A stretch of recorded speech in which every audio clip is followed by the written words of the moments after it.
Hey, Paul. I hope you're good to see this. I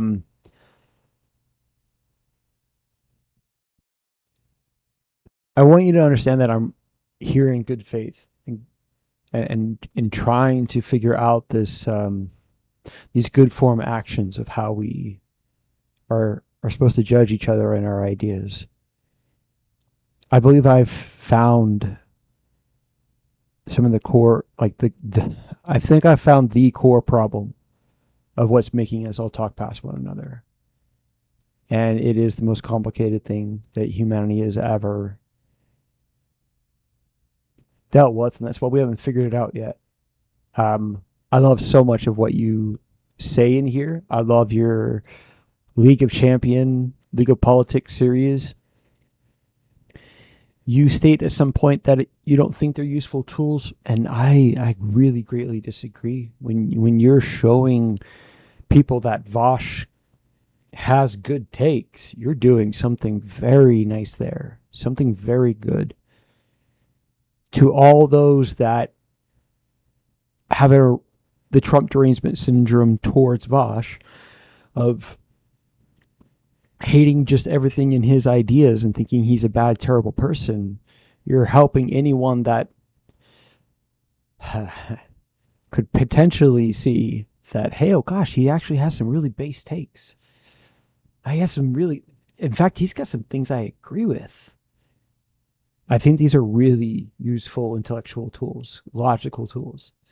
The videos you made. In fact, I really fucking love that you come from the video game um, take and like all the different spells and actions and how that happens and takes place in intellectual bouts and debates and stuff. Dude, it's good. It's really fucking good. And then I have other areas where, oh my god, I feel like I'm hurting my brain trying to wrap my head around how you can do like a Jordan Peterson video using so many different intellectual concepts the average person absolutely doesn't know. In fact, I've never heard univariate analysis until you said it in this video about Jordan Peterson over the gender wage gap debate thing. So you say all you understand many different intellectual things. But somehow you're anti-intellectualism, and you also think intuition is great and amazing when it specifically states that without the need for conscious reasoning. And maybe you don't like this definition. Maybe you have a different definition. Um, I mean, and that's just one of the things that we're not establishing. Everyone's establishing. There's just I have spent 40,000 hours in the last 9 years in the pursuit of trying to understand this. I'm not saying that or anything else to ever draw in a dogmatic line in the sand saying, well, I'm just right and you're just wrong. I'm never going to fucking do that. Ever. Because that's an absolute terrible dogmatic intellectual sin. And I can show just so many places people are doing that. Ben Shapiro, Carl Benjamin, Dr. Fauci, Donald Trump, everyone on the left, everyone on the right, thought leaders, average person.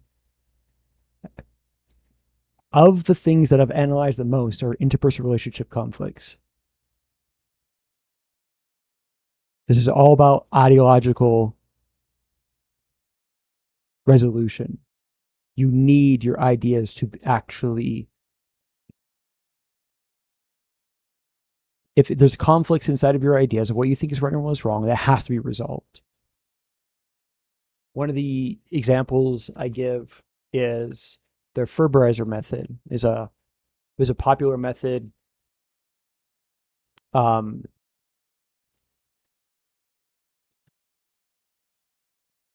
popularized in the 1990s. If you're not aware of it, by Dr. Ferber. Don't be mad. I just got up to change her. Well, Mitchell really wanted to Ferberize the baby. Ferberize. It is a method of getting the baby to sleep through the night by, yes, basically letting her cry herself to sleep. Torture.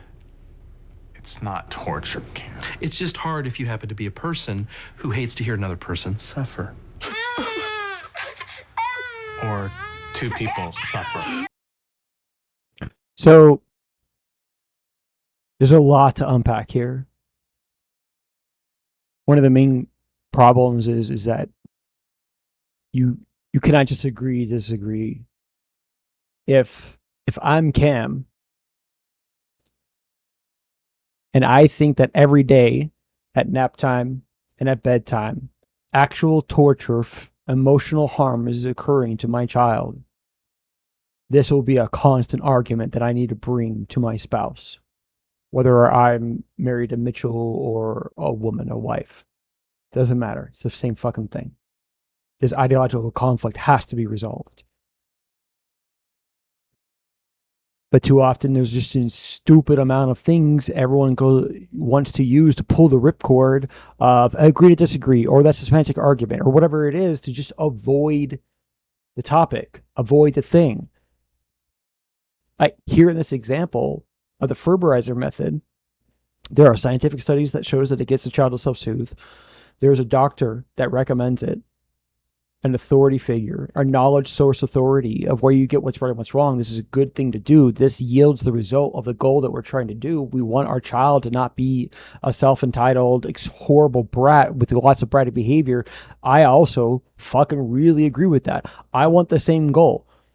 So very specifically me, I want that same goal. That's a really good thing. We all need that instead of parents. We need to figure out what to do here. But I think the Ferberizer method is absolutely terrible. I'm on Cam's side. It's stupid levels of torture. Absolutely fucking terrible. But look at how the average person is just, I don't hate Mitchell. The average person just has, how are in that side of their common sense, do they know how to care for or call to authority logical fallacy? Or are they going to go, honey, you're not a, so I'm arguing from Mitchell's standpoint, honey, you're not a doctor. This doctor said it's good. And then you have all your logical reasoning of whatever the doctor says as what it is, how it works, why you should do it. And the average person doesn't know that they're avoiding the argument, any of the logic that the other person is trying to say. Hey, no, there's a problem with it. I don't like it.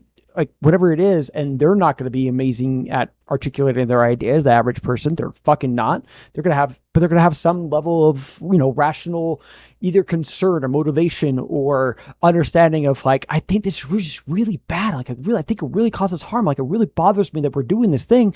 Can we have a conversation and figure anything else out? Is there another way to do what we want to achieve? What we're trying to achieve here. But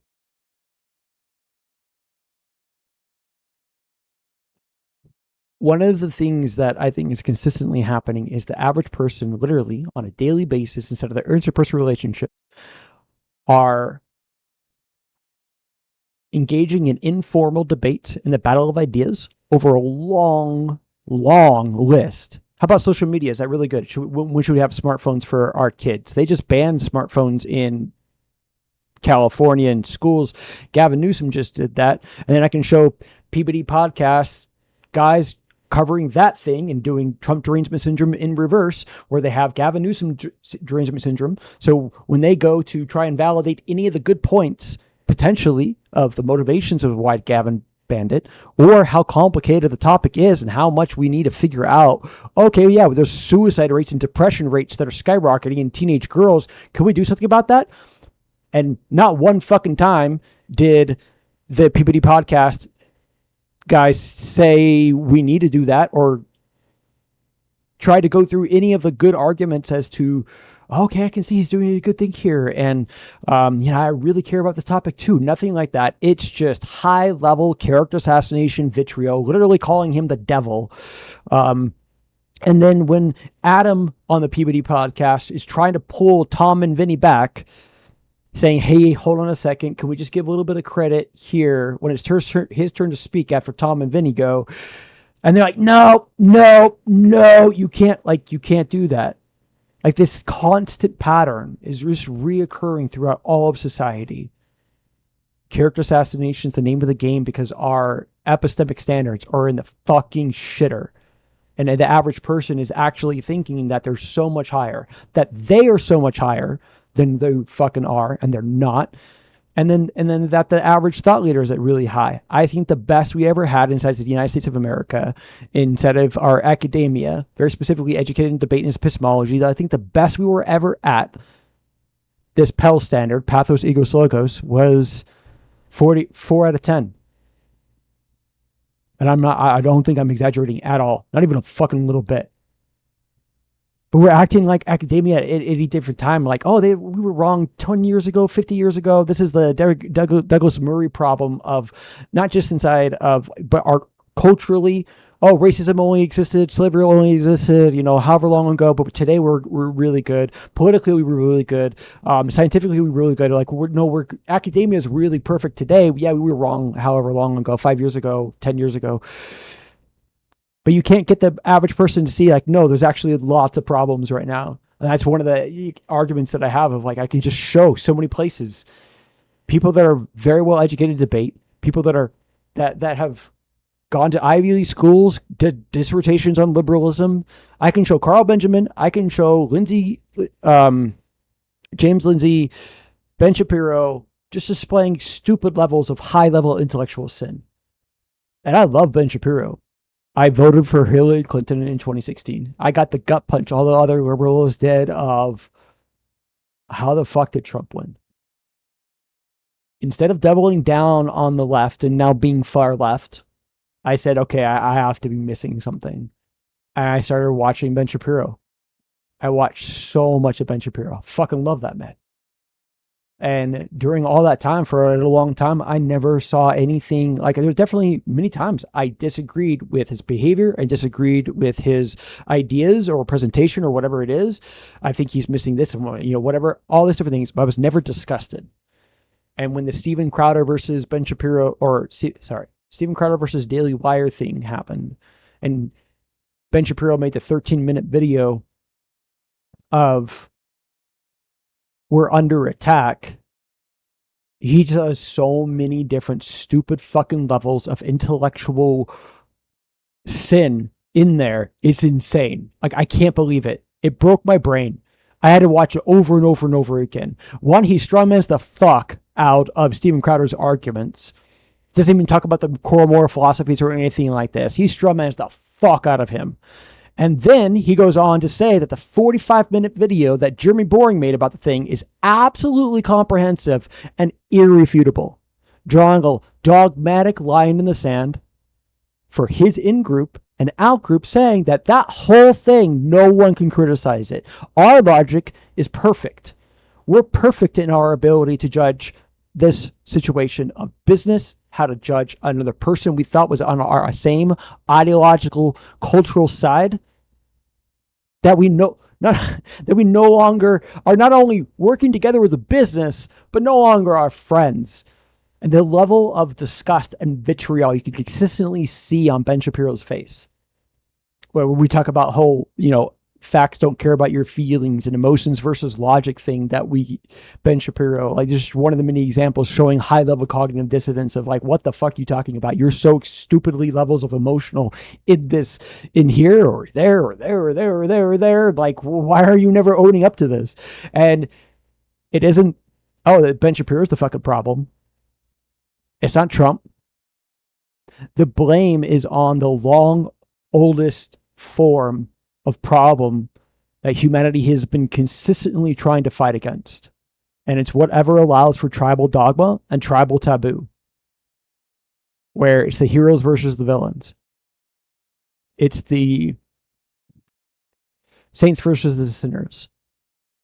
I have created just an incredible amount of documents. I need help. I want to go through all of this. I want to relitigate everything. I want to figure this out. I don't fucking give a goddamn fuck about my own ego. We have to figure this out. We have to figure this out as soon as fucking possible. And seeing that we are not operating off of the same epistemic standard. I like to say Pell standard, because epistemics is only really dealing with IQ and logic. And we need the other two. We need emotions, which is pathos, emotion, and then we need ethos. So I'll just show you right here, just one of the immediate solutions to all of this. So let's say I was in the group of the fourth wave feminists that created Believe All Women when we saw a problem. We saw, this is a thought experiment, of course. We saw a problem of high levels of sexual impropriety that we believe are happening to women. We want this to fucking stop. We're getting so many reports of it. We need to construct a rule that the average person will use to judge a situation of what to do. They said, believe all women. Do you think that overwhelmingly inside of that? So as they debate their own logic to some degree, which is very probably very little, of like, hey, what are we supposed to have here? Did they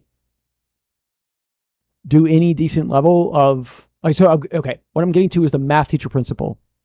So you have problem, you have solution, your answer. So this would be believe all women's over here is the answer.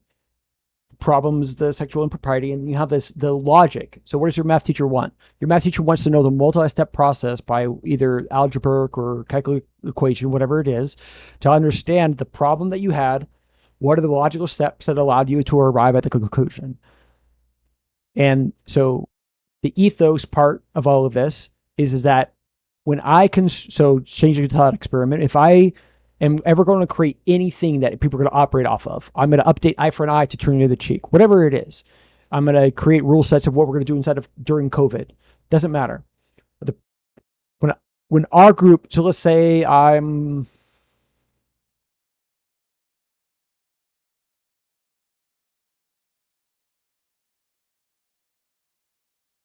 a classic liberal and I'm trying to develop let's see, a rule for,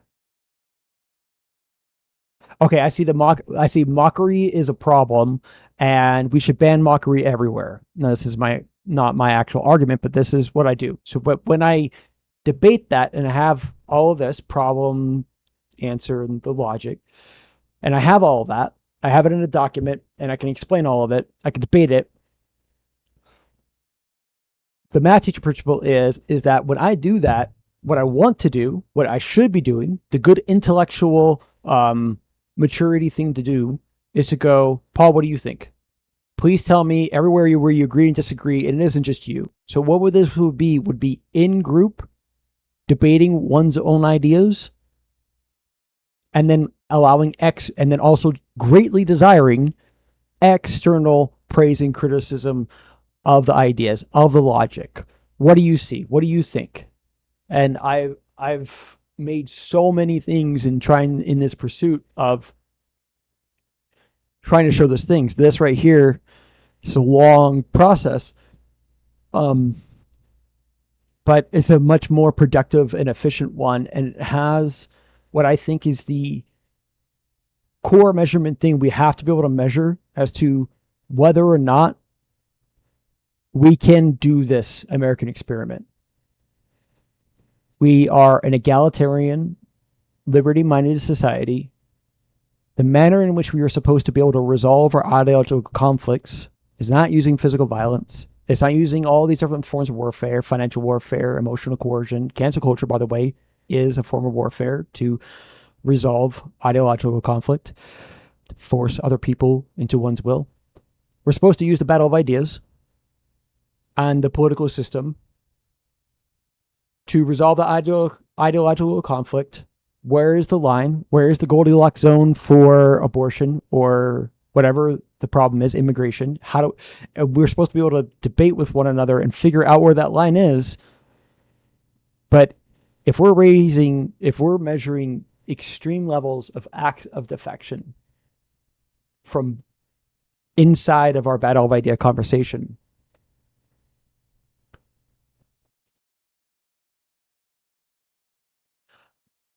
I don't think that. So here's this. The most dangerous ideas are the ones that prevent us from debating our own ideas and principles, morals we use and we prescribe. Then we need to go down to game theory. Contempt is probably going to in here so many times. I'm trying to think of something unique in that section.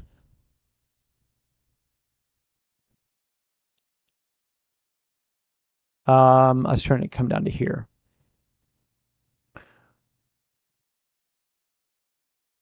So I think these are absolute logical reasoning weaknesses.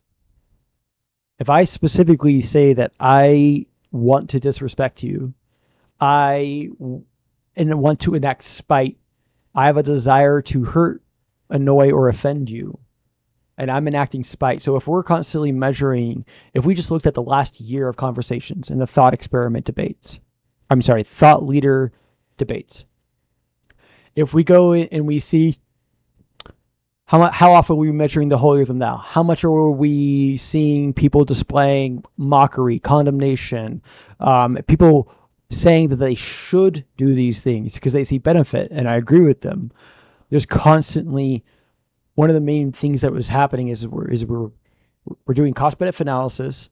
Like even your conversation with Destiny, he gets into this of that. If the other side is constantly doing really dehumanization behavior for a long period of time, at some point you're going to do the same thing. He's tried to make it in the case of like give them a taste of their own medicine, like giving that example with the woman going around pinching guys' butts. I it's not just giving them a taste of their own medicine. It's there's value, a lot of value in doing these actions, a lot of value in doing these things to rile up, like he was saying, like to rile up one's base, and it keeps us in this scenario. I don't know if you watched Destiny versus Gorka, where I'm quoting a term for a thing called the metaphorical Mexican standoff, where in that debate, what did Gorka, so here's Gorka, so we'll have Gorka's the other and Destiny is you. Destiny only wanted to engage in the range of Destiny and Biden's good behaviors and ideas. And then he only wanted to engage in the bad of the range of Gorka's bad ideas and behaviors and Trump's bad ideas and behaviors. He only wants to talk about these two. Destiny doesn't want to talk about his bad, and he doesn't want to talk about the other's good. And this is the pressures here are this extreme, deep philosophical problem of heroes versus villains. And there's so much here of you're not allowed to agree with a villain. It's guilt by association. As soon as you do, you're one of them. This is an incredibly difficult thing to reason out of our society because this is an extremely complicated thing. If it was so simple, we would have figured it out by now. Like, we would be really good at this, extremely good at this. We could put a man at the moon. We could develop the technology by which you and I can communicate right now. We can do all this modern medicine. We can create the Hadron Collider. We can do just an incredible amount of things, but we can't figure out how to communicate with what the fuck? No. It's because this is the most complicated topic. I have tasked myself many times in this pursuit with a blank document, fresh recording, and then just trying to list all of the things that I think are coming into play when just a husband and wife are arguing with one another. That list is just so stupidly long. And the vast majority of it is ignorance. They're not taught a stupid amount of things. A long fucking list. A long list. There's over 100 logical fallacies. There's 15 different biases, and I think that we're missing the unconscious bias one, which I call it the contempt bias and the nice bias, because it's a two-sided bias. That when I judge you, I use a contempt bias to judge you, and I make you seem worse than you are. And when you judge me, and when I judge myself, I use a nice bias to make myself look better than I am. No, where is it? Come on.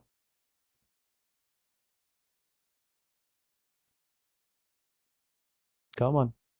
Here we go. This part right here is I'm trying to show that mockery is actually terrible. It's not just a joke. And it's because of the contempt bias. So in the contempt bias, there's 4 actions. It is to exaggerate somebody's bad ideas and exaggerate their bad behaviors to make them seem worse than they are. And there's levels in this.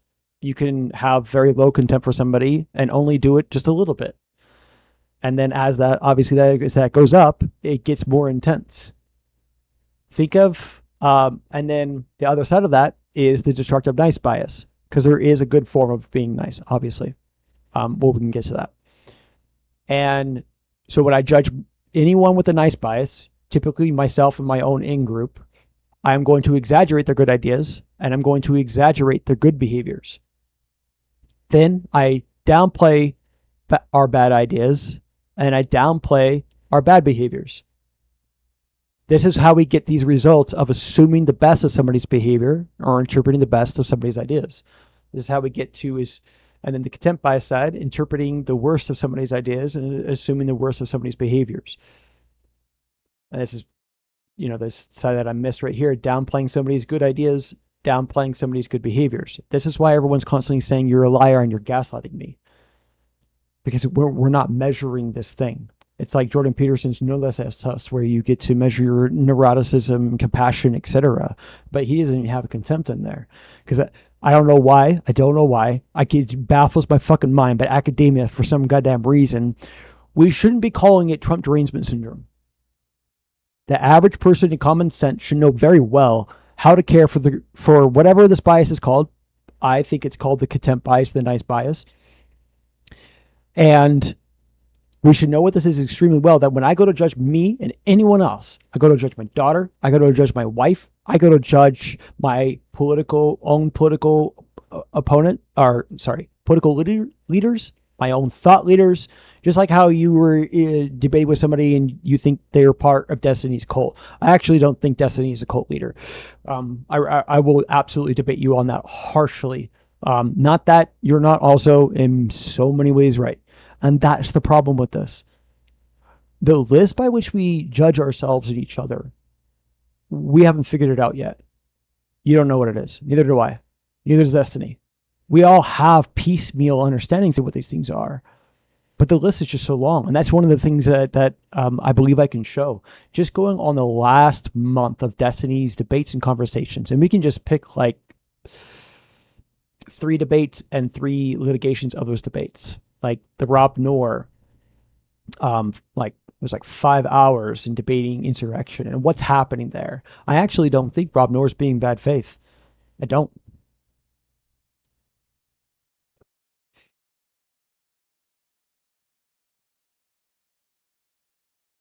Yeah, there's just so much there.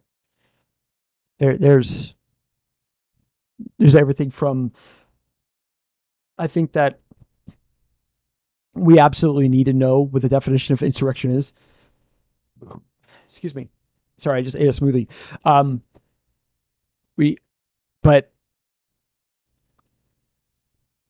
anyone not knowing any word, they can't use it to identify it. So if, let's say,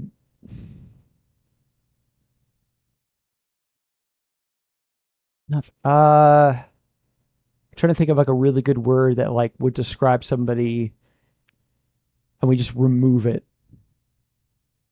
Like, can we do anything with it?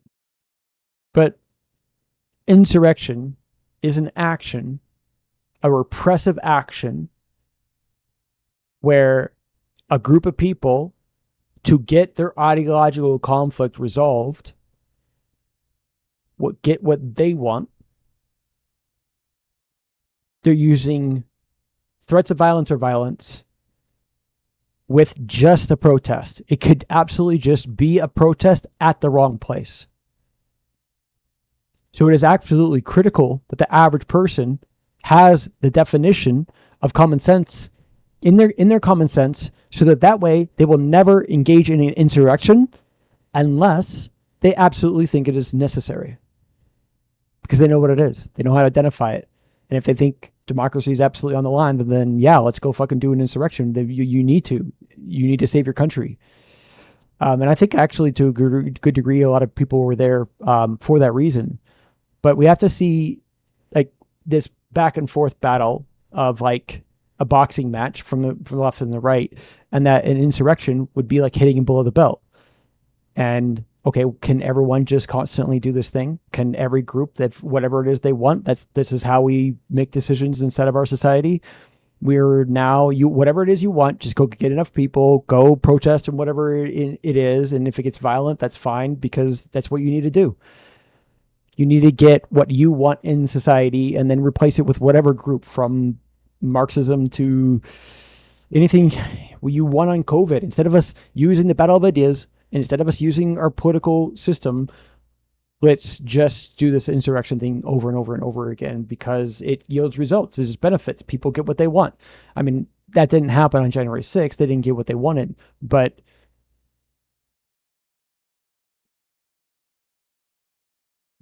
one of the most complicated things we're dealing with here is how complicated is it to care for absolute power corrupting absolutely? When our founding fathers created this extremely novel system, sorry if I said that word, government system that's never been seen before. How long and meticulous the document is, how much they specifically, consistently engaged in semantic arguing over the meanings of many different things and what they are and how they work in order to understand how to formulate the government, what to put in the First Amendment and why, and the Second and the Third, and all of the other things of checks and balances and everything. Every single one of those arguments is semantic arguing and was absolutely critical. And look here with the First Amendment. All of them are important, but obviously in the first one, there's the highest level of importance of like the platform of our liberty-minded society of how we operate, of freedom of speech and freedom of the press was also in there. The right to protest. They specifically give the American people the right, the ability that if they have grievances, they have complaints, they are allowed to peaceably assemble. And then there's a law, a federal law, that prohibits protesting in front of judges' houses. You become a felon if you do this. I remember Tim Pool bringing this up when a bunch of people were protesting in front of Kavanaugh's house because of the duress and the coercion that you're trying to intimidate a decision of what you want to be realized by the judge. You want them to do a particular thing, and you're using that action of like, we're standing in front of your fucking house, motherfucker, and we're not violent yet, but like they were chanting shit. And this was to be any time in history. Like they wrote this in already before the Kavanaugh thing, fucking however long ago. Trying to care because it's not simple. None of this is simple. It's not fucking simple at all. The right to peaceably assemble, but not here. And having that balance and why that's critical, why that's so essential to care for corruption, of how we make decisions in society, funneling everything, trying to get it to one place. We debate with one another what's right and what's wrong, and then we vote better people in there to enact policies. And if enough of the American will is a particular thing, usually it happens. We can see that with marijuana laws starting to change for the longest time, even though that somehow we're still having significant problems there as well. Still federal, what was that thing? Schedule 1. So all of this comes down to consistently, how well are we working together as a team in how we make decisions and how we ever progress or change things? Are we working together as a team? And we can see very high rates of acts of cooperation, of where I care about you, I trust you, I give you compassion, I give you respect, I give you constructive criticism, I give you constructive praise. That should also be here. It's right here. I give you epistemic charity. I give you room for error. You're allowed to make mistakes. I'm allowed to make mistakes. But then even on that one, it's a deep philosophical question of like, how much bad behavior can we allow before we're like either removing ourselves from the conversation, or removing the friendship, we're saying I can't work with you anymore. Can our society be 100% tolerant of all ideas and all behaviors in society, in the public, or 100% intolerant? Is either one good for society? I think the easy answer is no. They're both extremely toxic. Our society just destroys itself. In this one, you can't hold anyone accountable for anything. They'll literally tell you, I don't give a fuck what you think. Shut the fuck up. You're not able to tell me that I'm doing anything wrong. And then on any action we're doing, like what a woman can wear or how we're treating each other or what's respectful or what's not, you can't tell me anything because I don't care about you. And in fact, I hate your fucking group. You guys are bad, terrible people. So how dare you criticize me? And I'm seeing that. It's one of the canary in the coal mine variables of the things that I want to be able to show people is people have been adopting low trust society rules of like, don't care what anyone thinks, never apologize. I could show Joe Rogan so many times promoting, showing that approval for it is good for a person to not give a fuck what other people think. And while there's also good as to why that's happening, there is, it's low value, high harm. It's absolutely terrible. We can't maintain any line in society on what it is. We can't maintain a standard. We can't maintain social cohesion over any shared rule set of list of even freedom of speech. You can see even that being debated, even the American Constitution being debated. You can see how much talks are there of civil war, of civil divorce. It's because the systems by which these things are supposed to work, if we are honest with ourselves and we go through this and we go through this really meticulously, we're going to just constantly see everywhere in life higher rates of acts of defection versus acts of cooperation. That's what I'm seeing everywhere. And what I watch the most is reality TV shows, and you might scoff at that. And I agree to a decent degree that like things like The Bachelor are probably not extremely useful, but there's other ones where it's a family. You're in a family's life, watching them, how they're interacting with each other. So you have mom, dad, you have kids, you have all this stuff.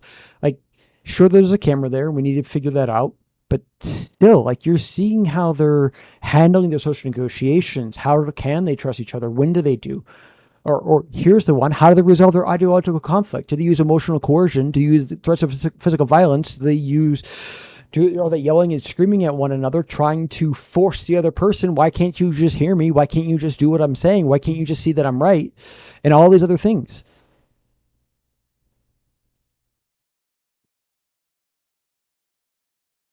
I think Destiny right now is the best in any of this sphere in terms of the epistemic standard.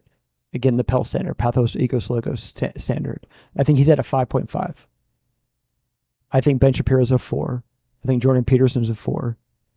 I think the average person's at 1. Some of them are really low. Some of them are 0.2. And some of them are like 2.3. And it just really depends. Because of the ignorance that is constantly being used. There's a book called Manufacturing Consent by Noam Chomsky. And they get to the ruling class that you see as a problem. When we look at the blame distribution for any of the problems that we're dealing with right now, the actual problems and then that we can't work together and why, it's on them. I think so. It's hard to prove intent. It is. It's difficult. It could be incompetence. It could be incompetence instead of malice. However, and we'll go through that. But in our K through 12 education, so the whole thing of like the reasonable person standard that you're saying is not well defined, really agree with you, and it should be. It needs to be. And this whole thing in common sense, like we should have a long list of rules to where people know how to care for all the weaknesses that we can do, as well as all the virtues. So there's logical reasoning virtues that are critical thinking methods, like understanding what inductive and deductive reasoning is, and a long list of other things like Socratic method, a long list of critical method things that are not taught to the average person. And none of this is, and then a long list of human pitfalls, logical fallacies and biases. And logical fallacies and biases create levels of irrational thought. because there are holes in our arguments, and we do need, you're wrong, we need higher rates of logical consistency. The problem is the axiomatic processes by which we do that are terribly problematic. There's decently a lot of good, but just like the American Constitution, it is so flawed. It's not good enough to sustain itself. Like, we're about to lose the American Constitution. So it was good for a long time. It gave us different levels of prosperity, but like, we even lost the ability to amend it anymore, which they saw. They saw that. They didn't write 2 pages of text saying, hey, this is exactly how you govern yourself. They knew this was so complicated that you're going to need, via stringent checks and balances, to change our own words that we've fought so fervently for, to not only argue over semantically with one another, but we just got on a ship's, traveled to a whole fucking new nation, fought off the British again and again and again. Like, just what these people went through. And then to construct the most novel, like, the story is just fantastical. They knew no one was God. This is so complicated, we don't know the full 100% thing. So you would need to change our words. But academia is stupendously dogmatic. And I don't think that they've been updating the different logical steps inside of epistemology. I think how long did it take us to go from devil's advocate to steel manning? Like, why did that take so fucking long? And like, you know what? I can't even find Sam Harris ever giving like a video of like, hey, this is what steel manning is, guys. This is how you care for it. I think steel manning is an extremely long, complicated process. Very long. It's very lengthy. It's not simple. It's not just like, hey, just do this thing and you'll be great. Just make sure that you are empathetic, and that's all you need.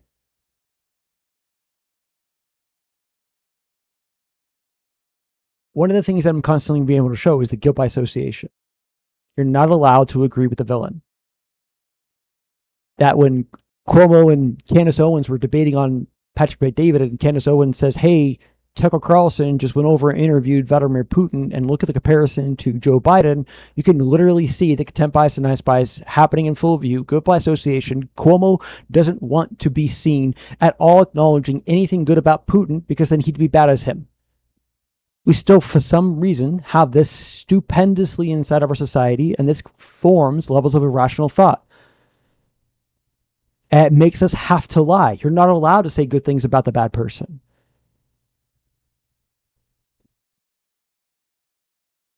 And it isn't just here. I can show the same things inside of interpersonal relationship conflicts. I can show them in a long list of reality TV shows. Again and again and again. Same fucking patterns. You're not allowed to agree with the bad people with bad ideas. If you do, you will be removed from my tribe. So this fear of ostracization is a thought control device, as well as a long list of things like blasphemy, heresy, apostatism. I mean, the list here of the social pressures that is forcing people inside of in-groups to just comply with what is being addressed. We consistently have metaphorical Catholic priests, Dr. Fauci, Destiny, to where you're not allowed to criticize the leader. Now, Destiny's different. That's why I give him the highest score. There are sometimes he still is like this, and that's why his score isn't like so much higher. But there's so many times he's displaying some really high level intellectual strengths. Very recently, he was saying something to the effect of that he was showing that he's caring for his nice bias, that even his own community are saying different things of like 8 hours a day. He's working on the January 6th document for the last 2 months. Look at all of this time. He goes, it's not that, it's this. It's like 1 to 2 hours a day, sometimes longer. So like he's giving more of an accurate description of characterization of judging himself on something he really fucking cares about. He cares so much about January 6th. We're using words like autism to describe the level of detail of the document he's creating in that program Obsidian.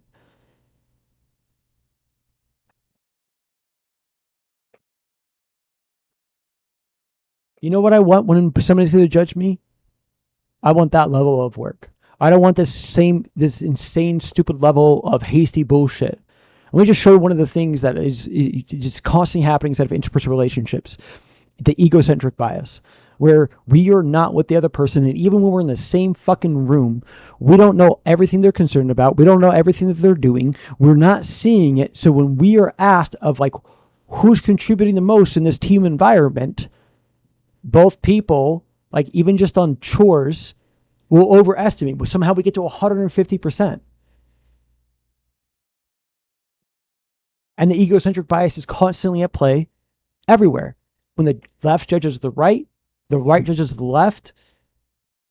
And so we can't even come close to trying to really, like, we're not in their conversations. Like, are there actually a bunch of people that are on the left that have been inside of right-wing political Discord, like Discord servers and all these other places, just constantly having conversations, understanding what conservatives think? So we were talking about that whole thing where Destiny's saying like, hey, yeah, these guys have the left and the right have this insane level of character for each other. This is, I'm describing this. Like, why this is happening, just on the egocentric bias alone, and not knowing that we need to be consistently in conversations with people to even make sure that we really well understand their arguments, as we're ever then coming up with our judgments of how retarded they are. Do we think that the average conservative right now that has extremely staunch, hard conclusions on that Marxism is horrible and bad, communism, socialism, absolutely extremely bad, terrible, no one should ever think anything there's good in there, and they've read Karl Marx to arrive at those conclusions? They read his books, they read his treatises. Why doesn't the average conservative know that to arrive at conclusions about deep philosophical problems, they should have a much higher integrity checklist that they should check off to ensure very, very well that they're right? And if I'm attacking the right now, let's look at the left. Like, it's the same shit. It really is. It's both sides. We're just, the left is the wife in the relationship, and the right is the man. The man is saying, no, we need to conserve. This is exactly right. And they're also constantly being the tyrannical dictator in the relationship. And the left is saying, no, we need to progress. So this is constant pull of conserve and progress of the ideas. No, everything's good. We don't need to change anything. We don't need to change the American Constitution, any of the amendments. We don't need to progress anything ever. We don't need to change one rule. We don't need to change one idea. Nothing. We're good. We're solid. We're done. And then are we dealing with dogma at that point? And then if any of the ideas that are shitty and bad, like decriminalizing psychedelics, try to go back to the 1980s and try and convince the average person that psychedelics have value. You're literally dealing with a taboo topic that they won't even fucking touch. And those that do are nowhere near come close to ever agreeing with you. They're not allowed to. They don't know that they even should. Even doing so, you're putting them in the land of confusion. You're putting them in like an outcast situation, that if they even agree with you and then go back and ever utter those ideas to other people in their group's going to look at them like they've grown a third fucking head. What are you talking about, man? Psychedelics are bad and terrible. They destroy people's lives. This is why we have the whole war on drugs. Like, this is a good thing. Look at what Nixon's done. Look at all this good stuff. Look at all the crime rates. Look at...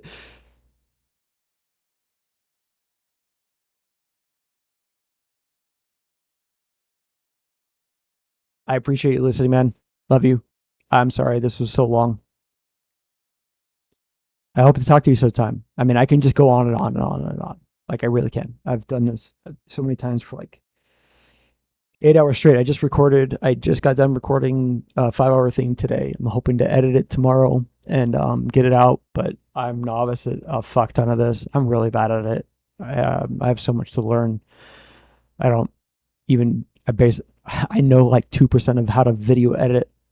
I'm having to learn OBS and Discord, and as well as construct ideas. And I'm just doing so much by by myself, and I'm not trying to. I've been trying to find other people, but I'm sure you felt this so many times before. Like you hit this wall with people.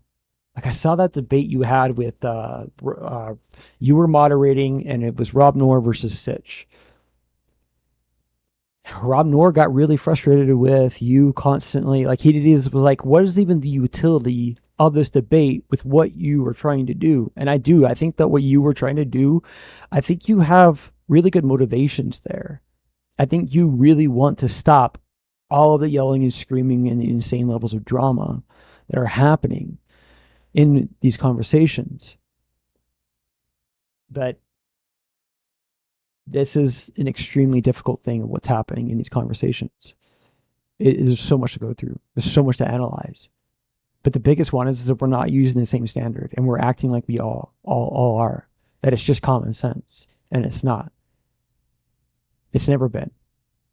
There's some things in common sense, but the vast majority of us, I mean, I'm 47 years old. I grew up not knowing any of these things, the large majority of things. In fact, that's one of the examples that I have is that in my pursuit in this and meeting so many people, and this is my own anecdotal evidence, so I could be absolutely wrong, or wrong to any degree. But I was constantly seeing people that have gone to Ivy League schools, people that could do Einstein calculations in their head. I'm meeting really intelligent people, and then I would ask so many of them. I didn't get every opportunity to always do this, but I did this quite often. I'd ask them, do you know what a call to authority fallacy is? Do you know what a straw manning is? And it's hard to get through that without them thinking like I'm trying to dunk on them. I'm trying to discredit them. I'm trying to do the holier than thou bias, which is another question to ask. And the vast majority of them didn't. I didn't know any of them growing up. And what this does is it makes it to where when the people in their relationship, ideological conflicts over what's right and what's wrong, what we should and should not do, they're told to not use emotional coercion, emotional abuse. They're not taught to emotional manipulation. Don't gaslight. Don't use any form of physical violence or threats of violence. The form of warfare you're supposed to use is use your words. But the average person is legitimately taught less than 5% of what epistemology currently understands. They're taught less than 5%. So they're constantly good faith, talking them past one another. And what this does is this actually manufactures I thought I renamed this. Yeah, I did.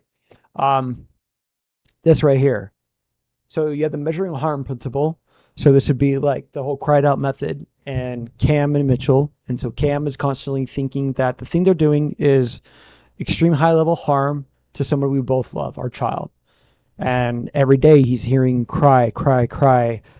Oh my gosh, my child is in pain, is suffering. This is torture for my child. So let's try and steam in the fuck out of Cam's position. What if that's true? What if that's true? We don't know that yet.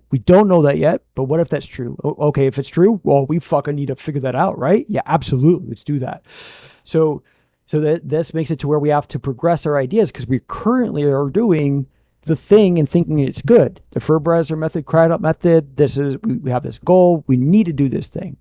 Okay, well, just conserving it means we don't need to progress anything. We're fine. No conversation needed. Okay, so the measuring harm principle that no, what we're doing is too much harm forces us to have to progress the ideas. That forces the conversation of this complex process by which we conserve or progress anything ever, any rule, principle, idea, moral. That forces us to then, because of all those other forms of warfare that are disapproved, which I also really disapprove. I don't want anyone using any other form of warfare other than the battle of ideas. I want people to use their words, but I have to figure out why they can't. They then there's good faith people that have medium to very high levels of contempt, bias, judgments against the person they're arguing with, and then nice bias judgments for themselves. Then they also have a very low Pell standard. I meant to put standard here, sorry. So let's say my argument that the average person is at 1 right now. So when they try and do this process, this complicated process, of how to understand look at the whole multivariate analysis thing on the gender wage gap. How then it makes it like a whole group of people think that our society is overwhelmingly racist, and they has to be because of our logical steps and processes of how we've analyzed this data. This data means this, what I see when I look at anything. It's this complex judgment process that we do, the logical reasoning. But there are very good faith people with very low to medium levels of contempt bias and a very low standard that ends up in resulting in good faith avoiding the arguments. That then makes it to where the person that's not getting their want. So Cam constantly going to Mitchell, trying to argue him out of this thing week after week, month after month. It's still happening. Cam is going to say, this is unfair for me. I call this a tally for unfairness in the battle of ideas, BOI's battle of ideas. This increases what I call our lack of consideration variable. This is a BEV, is a behavior economy variable. So this is something that's happening that everyone, I think every single person has this. It's how bad the lack of consideration variable is due to like how hysterical the people are, because this is Jonathan Haidt's elephant and writer. The higher a person's lack of consideration variable is, this is why you'll see them rage out faster. This is why they trigger faster. This is why they snap faster. It's because their elephant is constantly being threatened because they can't get their ideological conflict resolved in the healthiest form or what they're told to do, because they're constantly avoiding each other's arguments, not doing it. And you'll see right here, it's going to go through a cycle. So the lack of consideration variable is continuing to increase, however level, in different moments, it's different things. Sometimes it's a little bit, sometimes it's 2%, then it goes down and goes up to 15, comes down. Like, it just depends on, like, the contempt isn't like this thing, like between two people and it's just one straight line. It's like one of those graphs where it just goes up and down, but its overall continuous thing is this up thing. Because have you seen that part of, at the end of, Jordan Peterson versus Destiny, where they talk about how if the disagreements, please give me space here. I'm so sorry, man. I appreciate you listening. You don't fucking know me. I get it. If you're still listening,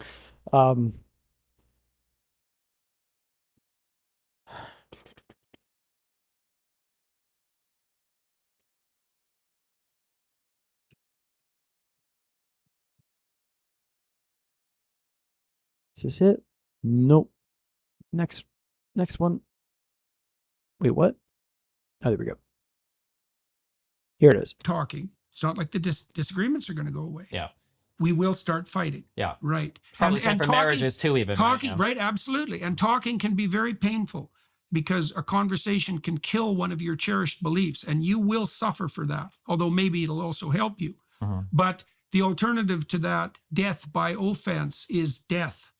Right. Yeah. Right. So better to substitute the abstract argumentation for the actual physical combat. For sure. Right. Sometimes, like, the worst relationships are the ones where couples fight a lot, and some that's really right. bad ones are where they don't fight ever, and then all of a sudden there's the couples who fight and reconcile are the ones that yes, exactly. All right. The ones that fight and reconcile. So reconciliation, so the fight can increase the contempt, reconciliation will take it down. But if true ideological conflict is not resolved, meaning that Mitchell logically reasons himself out of the Ferbreiser method and says it's bad and terrible, I should have never done it, and then now they're both on the same page of what to do to get their child to self-soothe and not be a spoiled brat, they're doing something different. They're not doing that. Until that happens, because one person has to come out, right? And it doesn't mean that Cam's 100% right, at all. That's one of the problems with all of this, is that we're all speaking portions of truth, missing things and wrong all at the same time, due to the level of the complexity we're dealing with, which we're usually dealing with extremely complicated things, like behavioral science and oh my God, it's just, there's so much to go through. But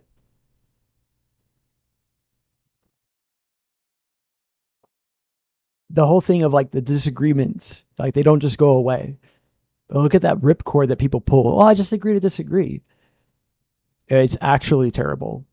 Agree to disagree is just like mockery in that it's a low value, very high harm thing that is done. Hey, in fact, just 1 second, be right back. All right, sorry, thanks. I went to the restroom. So agree to disagree being a low value, high harm.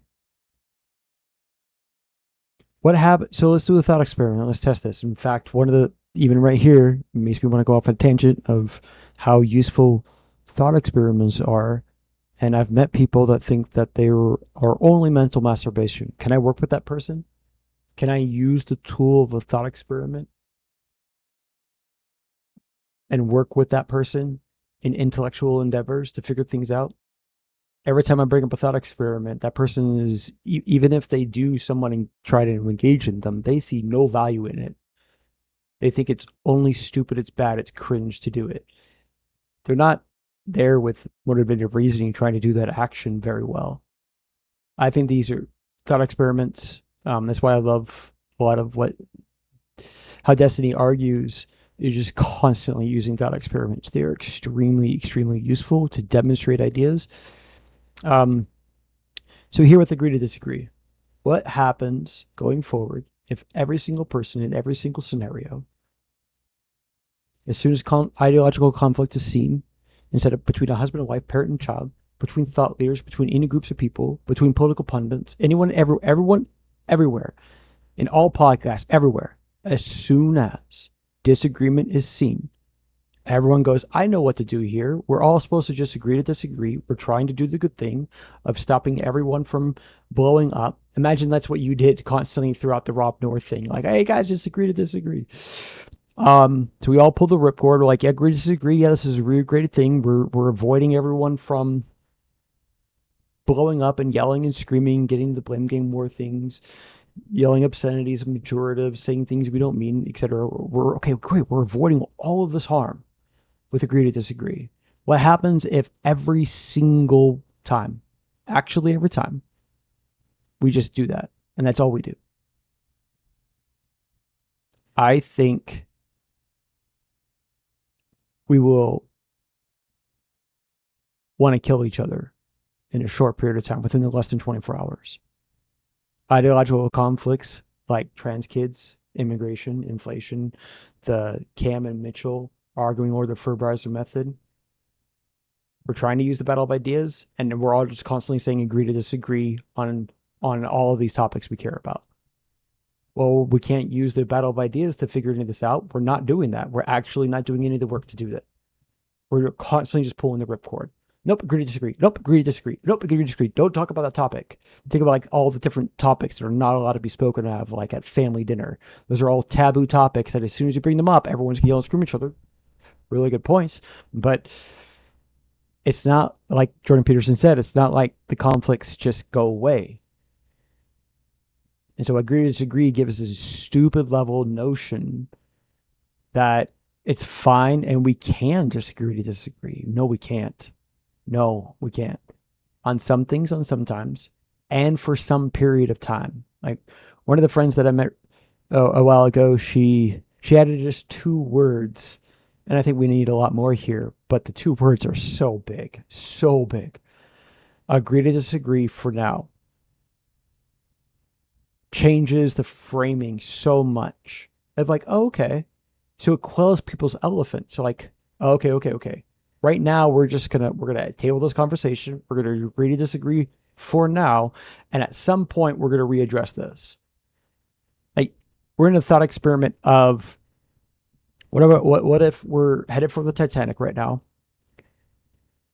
I think we should go left, and if we go right, we all die. You think the exact opposite. We have 3 hours to debate that. Can we just agree to disagree? For a while we can, right? For like 2 hours, probably 2 hours, we probably can, maybe 2.5 hours. But at some point, we better be making some progress through which way we're going, and logically reasoning the other person out of their position has to be happening to one of us. There's a binary decision to make here. We either go left or we go right, and we need to figure out how to make that decision together. So there's no agreeing to disagree forever. So I really like that for now thing. Like it's really, really nice. I still think we need a lot more there. Like we need to understand how to show agreement with one another, like what that really looks like in a conversation, elaborating on all the different ways we were arrived at similar or very same conclusions of where we agree, our anecdotes, the different times and struggles of like we thought something else differently and it changed, and not just go, yeah, I agree. And then now let me tell you all the places I disagree. Like, look at that. What happens to that instead of a conversation? People talk for 2 hours about whatever it is, husband, wife, or political left and right.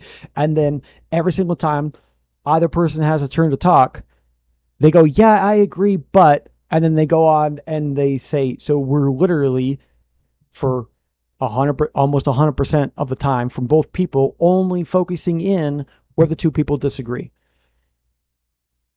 I think that's just so out of balance. I think that's so we need to be able to build a foundation of understanding of like, especially how we judge you. I judge you and you judge me. Especially there, that standard. Like, I want to be solid on that. I want to know how we're doing that. So when we're evaluating those things, I'm not just gonna go, yeah, that sounds great, awesome, let's go, let's move on. And I just think there's so many different complicated ways that we mess that up. I mean, look at the simplistic labeling problem of where as soon as like the whole thing between Connor with Connor, AJW, the hippy dippy debate with Destiny. I don't know if you've seen that one or aware with it, but like the next day after the hippy dippy with Sean Actor Justice Warrior, there was this big thing with Connor. I think truly feels that, hey, as soon as if I agree to you guys what you're saying right now, and you want me to call Sean a liar, that if I think that he lied, and I say in this instant he lied, then we or some people are going to think I'm calling Sean a liar. I'm not just saying only here he lied. I feel like that was constantly the thing, that there's this thing of like hasty judgment begets hasty judgment, of that because people's standards are so low. They're like, oh man, that person lied, instead of that intellectual, that political debate about what Alan Bragg said. Yeah, that person's horrible. That person's terrible. I mean, just look at the rates of like character assassination and what it does to a person inside of our society, and then how everyone's constantly wielding that. So I feel like that's a pressure that Connor's trying to care for as he's trying to cultivate, a group of people that are going to consistently come on and debate. And if he thinks that if he just, even in this one instant, says, yes, Sean really lied and that's really fucking bad, that either Sean's going to do hasty judgment and think, well, you're just calling me a liar and fuck you, or his average base, or the average base of AJW's, their bases are going to think that. Somebody's going to think that.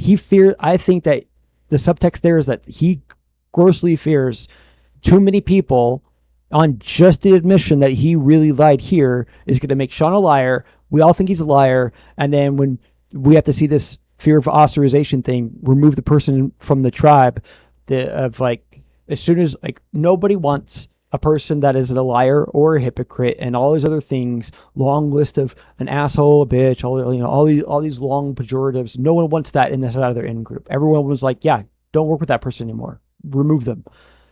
And this is happening like everywhere that people are doing this. And it feels like the judgment by which we do that is extremely swift. It's so swift. Court of public opinion, that person's guilty, fucking terrible. Look what happened to Johnny Depp and so many other people, of like, yeah, that person's terrible, terrible, and we should all court of opinion judge them and do that. We're at clown, absurd idiocracy levels of a lot of these variables, and they're so extreme. I mean, just even seeing people at the levels of extreme on decently complicated scientific topics of like masks and vaccines, and too many people are rationally arriving at their conclusions and arriving at, like, Dr. Fauci was arguing for 2 masks. People were wearing masks in their car and arguing for that. People were wearing them while they're exercising and arguing for that. Like, we were at crazy, like, okay, look at the Wuhan lab virus. It's 8 months into the pandemic.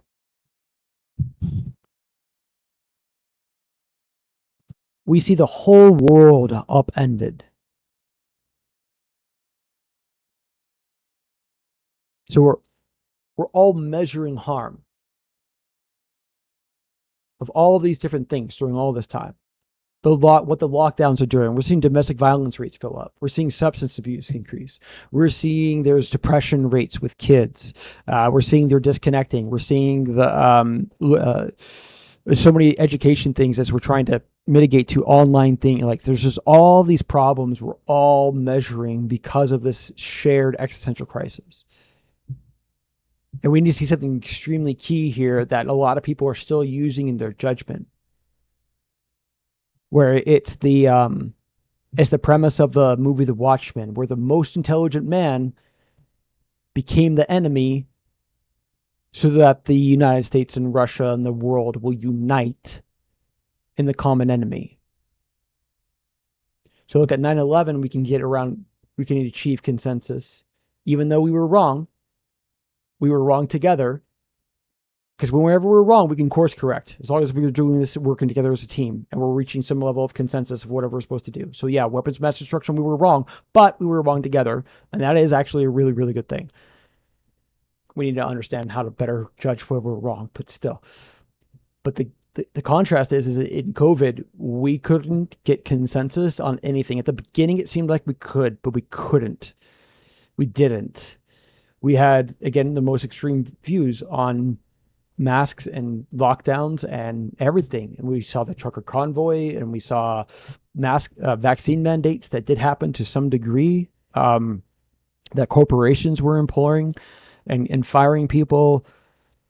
Then when it came to the Wuhan lab theory of where the thing came from, okay. So we're shit at team problem solving, all that. Then it comes problem to, okay, where did the thing come from? What caused the thing of what's caused all of this harm? We're going to have that conversation now as a team. We couldn't have that conversation because the left wanted to call it racist, to have the idea, because Trump is a racist person, because of all the different reasons why they think he's racist. It's the contempt bias thing. We're trying to have a scientific inquiry conversation about whether, all these different theories, obviously the main two ones were just the wet market and the Wuhan lab theory. But maybe it's something else.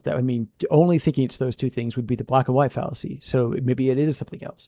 But as soon as Trump was for one thing, we can see this guilt by association thing, that the bad person with bad ideas has all bad ideas. They didn't already think fervently that it is the Wuhan lab theory, so they don't already have an extreme strong position.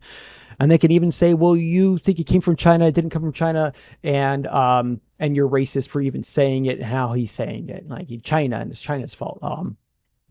I don't know what I'm doing, but anyways. So we couldn't have a battle of idea conversation to reach consensus on where the thing came from. So when people are constantly trying to come to me and say, no, like if we actually have like a shared enemy that's like threatening us, we're going to do this already happened. We fucking failed miserably at it, and we still can't figure it out together.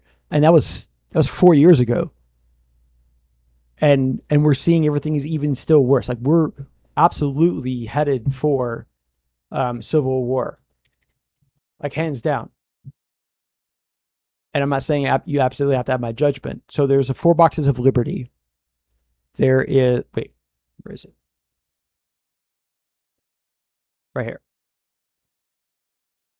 Wait, what? Oh, right here. Sorry. Okay. So there's the soapbox, the ballot box, the jury box, and the cartridge. The soapbox is obviously our national conversation. The ballot box is where we get to use our political system to go, okay, well, I don't like that and that policy, but I can find grievance by getting enough political power, putting enough people in. We all vote for these congressmen, senators, we vote for this president, we vote for these local elections, all these different places, is constantly doing this thing to help inside of our political system to realize change, resolve ideological conflict. So first one's to resolve ideological conflict, battle of ideas. I learn where I'm wrong. You learn where you're wrong. We reach a threshold of agreement together. Ballot box, we're doing this constant process. Then the jury box of like, if you actually think that there's horrible problems, you can file suits against like Texas versus Pennsylvania. Texas files a lawsuit against Pennsylvania, and then a bunch of, I mean, I don't know if you saw this, but I'm just presuming you did, but we don't, we've always, I don't think anyone's seeing all of this. And that's why we all have to come together and first figure out that our standards are not aligned, our epistemological standards are not aligned. So we need to analyze our conversations to see what we're talking past one another, these acts of defection. But anyways, the whole Texas versus Pennsylvania thing, a bunch of red states signed on to Texas. So there was like 13-ish states, 12 or 13 states that were saying, hey, yeah, there's like this big problem with our vote, with our elections. All of these different states went outside of their own individual states' constitutions and bypassed their legislative process by which they change any of their voting procedures. And we think that is that's a grievance we want the Supreme Court to be able to hear. Then a bunch of blue states filed a countersuit to theirs. So we can see right here,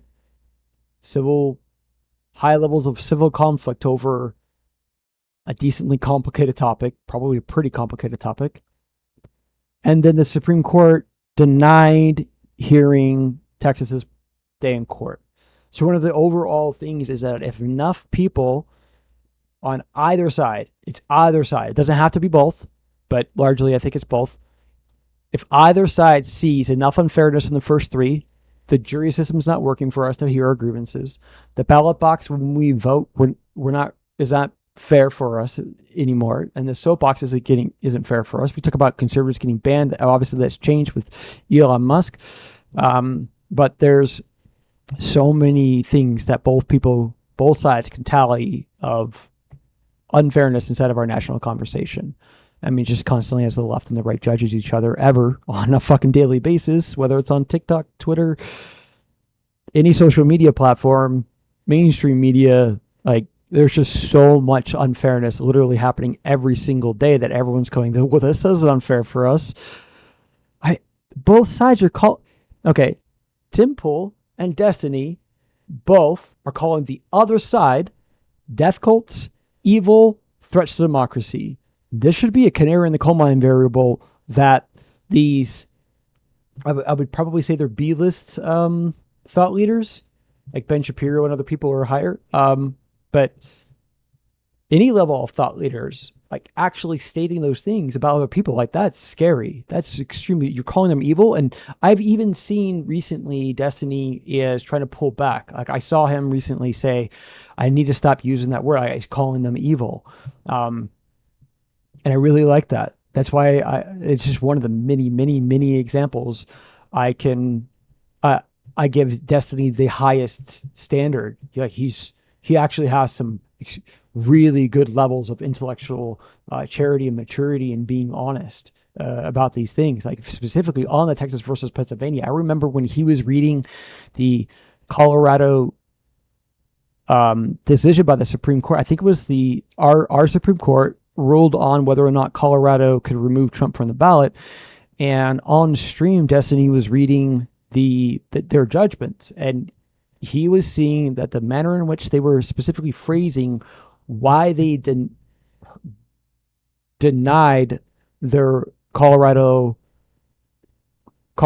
right, what they think is a right, what they're trying to argue for, to remove Trump from the ballot. The way that they worded that, he saw, oh my gosh, Texas actually had a lot of standing, and Texas should have been heard. Why didn't they hear Texas? And he argued in pursuit for Texas. If he was a true partisan hack, if he saw that, he would have never said it. And then also argue for it. Like he's so many different times, really high levels of integrity. Love that man. Oh, I love everyone. I love Ben Shapiro. I love you. I think we all have ranges of good and bad. None of us see this. None of us do. There's just, that's funny. It turned, I have a, uh, I have my daughter's iMac with Notepad open to help give light to me because I'm broke.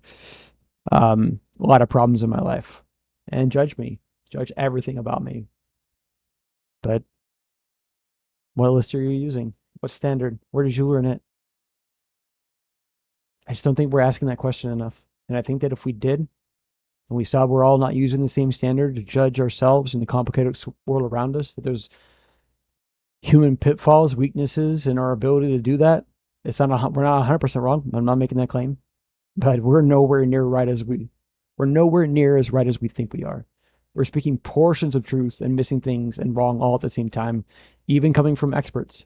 If this was all so simple, we could easily just follow Socrates or Plato or Nietzsche or whoever it is. Those people are easily intelligent enough that if this was so fucking simple, we would have figured it out by now.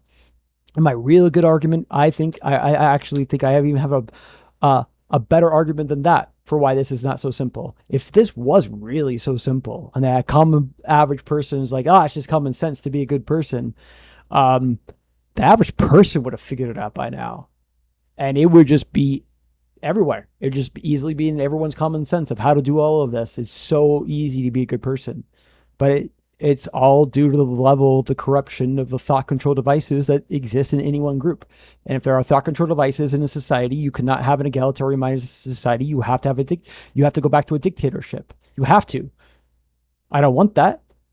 But you need somebody that's setting the rules and allowing to keep everyone calm. And then at some point, enough unfairness will happen because the king won't be able to hear, because there's very few benevolent kings, and even benevolent kings, it's not like they're always right. The resentment will build up, and people will revolt against the king, and we'll try and construct a better society. That's where we're at right now. So we constructed this better society, but the way that it works, there is one measurement. We have to be able to measure really high rates of actual cooperation in the battle of ideas, that we actually are reaching thresholds of agreement and making decisions together. And if we're not measuring that in debate, if we're not in debate for that, the Jordan Peterson versus Destiny debate, from the beginning to the end, they didn't logically reason and push either person either way on any one point. On any of the significant things they already immediately were diametrically opposed on, neither person, they didn't reach a threshold of agreement together. In fact, they're probably further apart. If we're not in debate specifically to reach threshold of agreement, fuck debate. It will never work. At some point, we're done. We're going to reach the cartridge box, because this is not useful to resolve our ideological conflict. Neither is this. Because everyone's displaying higher rates of acts of cooperation, defection. Everyone's constantly saying mockery, insult, disrespect. They're always good. And I really, really agree with Destiny. Like the whole thing about the fireman, and you're trying to reason him out of that. Dude, he's actually really, really right. I'm not saying he's right to the degree that we should all be doing that. I want to logically reason him out of that position. But that's why we're in a metaphorical Mexican standoff. So either the metaphorical Mexican standoff, where two people will have a metaphorical gun pointed at each other. If you lower your gun, you know the other person's just going to kill you. Or if you're in a boxing match and the other person is constantly doing really unfair things of hitting below the belt, putting things inside of their gloves, and all these other things that you can do instead of boxing that are not acceptable. If they're doing that, you have to do it too. So to get, one of the complicated things with all of this is we have to get both sides to stop. Both sides to stop doing the mockery. Both sides to stop doing the slander. We have to be able to see that character assassination gave us Trump, not the other way around. Trump isn't the root cause. He is a symptom of the disease of how we arrive at truth. Who wins the debate? The weakness is in the crowd. What are they looking for in their leadership? What do they want? like shows so many times in the 2016 election that they just loved and ate up, and the whole, why we value so much of mockery and memery and all these other things and dunking on and sauced on. I don't know if you saw Paul's ego on Destiny's stream talk, and then dude, that moment was fucking phenomenal. It was so fascinating to see real time. Destiny is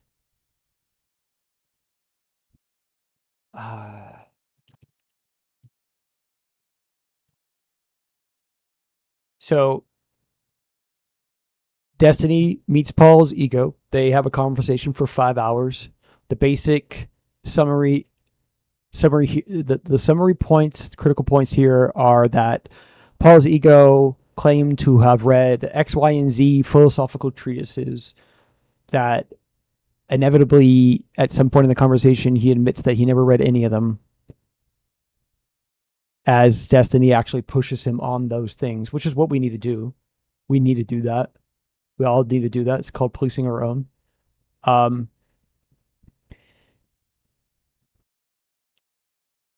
Then the next day, Destiny comes in here. I don't know why. And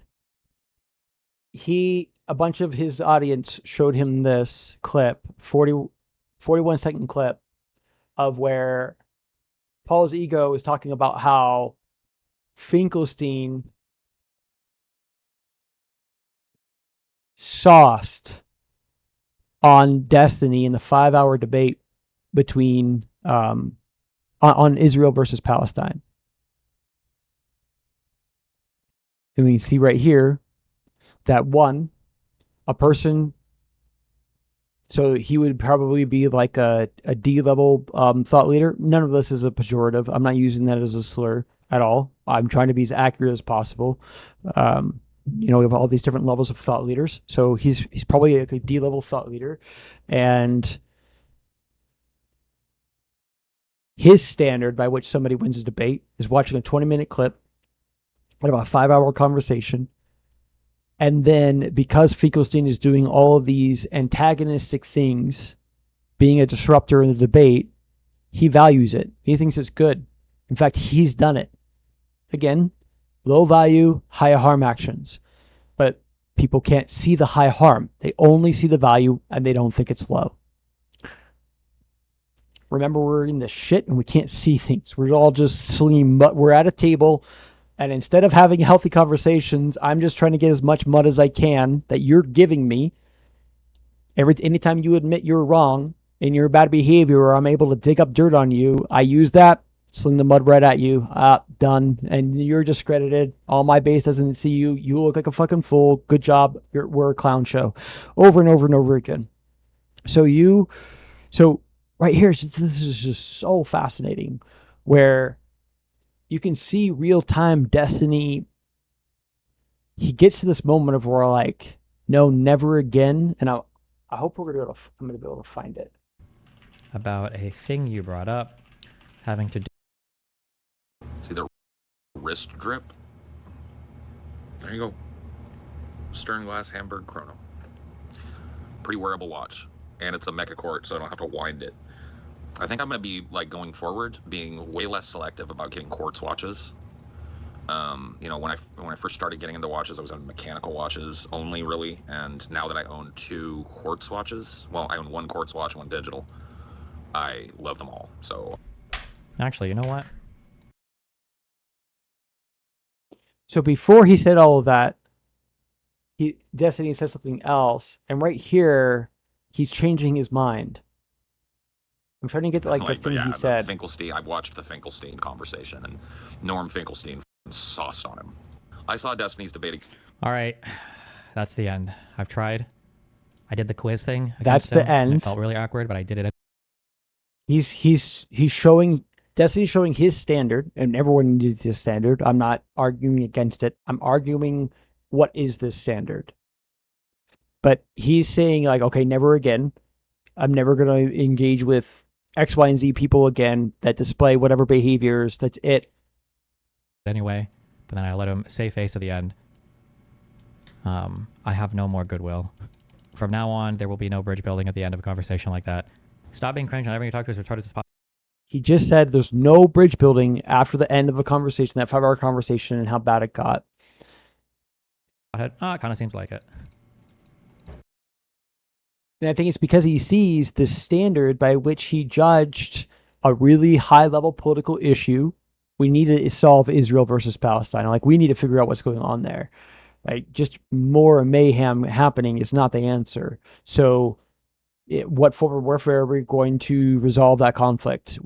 Can we do it in the battle of ideas? If people have this standard of, oh yeah, whoever does the best memeing mockery of the other person, who does the most instigating, like, if I don't want anyone to have that. This has nothing to do with just Paul's ego. I've argued with both the left and the right on this topic, trying to get them to see that mockery is bad, these insults are bad, that there's value in them. I agree with them, but ultimately it just keeps us in the same thing. We're never going to stop doing this metaphorical Mexican standoff. All we want to do is talk about our own good and the other person's bad. It literally is creating the two realities, because we're actually legitimately avoiding the other two. I never want to talk about my bad. Why would I ever admit my bad to you? You turn around and you use my bad back against to attack me. Why would I agree that you're right? Even if I do, you're going to use hasty judgment of, I give you an inch and you make it a mile. So I show, oh yeah, you know what? Actually, there are harmful things in psychedelics. And then you're like, well, you agree with me, then we should ban all psychedelics. And it's because people's Pell standard is so low. It's hard to argue with somebody, because then they're going to arrive at a conclusion that they're right. And it's hard to get them to see that, hold on a second, there's like much more, there's so many more steps we need to go through. Like, just because I can see it on this point doesn't mean the conclusion, like, you're just jumping so many steps. But again, these people aren't taught to do these steps. Of course, some people are. There's some level of that. So there's some level of some of these things that have gotten into our common sense, but largely there's just a long list of, again, the strengths, the virtues of logical reasoning, and then the weaknesses. So much of that, the average person does not have in their common sense. They're not using it when they're having these conversations. And that even Andrew Wilson, I can show, displays high-level intellectual sin, or Carl Benjamin, or a lot of other people that espouse themselves to be epistemic, epistemically trained, and I do think that there is a decent range of good things inside of their ability. But I mean, if I could just blatantly point out on multiple occasions just stupid levels of intellectual sin, it breaks my brains. Like, I can't believe we're at this level where very well-minded, academic trained people are doing these things. Like, when James Lindsay and Carl Benjamin argue over whether or not liberalism is separate from communism, so much bad in that conversation on Sitch and Atom. But getting back to this, so he's like, no goodwill ever again. But this is one of the reasons why I love Destiny. If you and I hope you've already seen, if I say that about anybody, it doesn't mean that I put them on a pedestal and they're ever beyond reproach. Like, I believe so fervently in policing our own. But what standard are we using? Are we using a nice bias standard judgment to judge all of ourselves, and then we have a higher list to judge the other side? Anyways. I ratcheted up the temperature last time, okay, more than I normally would. We'll just keep going up. We're just going to keep going up. We're going to keep going hotter and hotter, okay? You literally see him creating a new rule set of what we're doing and why. And I actually don't know what he sees here when Paul's ego was talking about a watch. I don't know what he sees. He doesn't say anything. He just changes his mind. So it could be he's relitigating moments of the debate, which is what I would presume, of like that conversation, the 5-hour conversation, what happened at the end, what just happened, what's happened in other moments in time. And I think that's happening more than he's heard anything about the Rolex watch and changed his mind. See the wrist drip? There you go. Stern glass Hamburg chrono. Pretty wearable watch. And it's a mecha court, so I don't have to wind it. I think I'm gonna be like going forward, being way less selective about getting quartz watches. You know, when I first started getting into watches, I was on mechanical watches only, really. And now that I own 2 quartz watches, well, I own 1 quartz watch, 1 digital. I love them all. So Actually, you know what? He just said no more goodwill.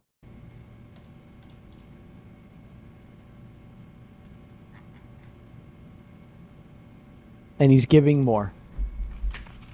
Oh, hey.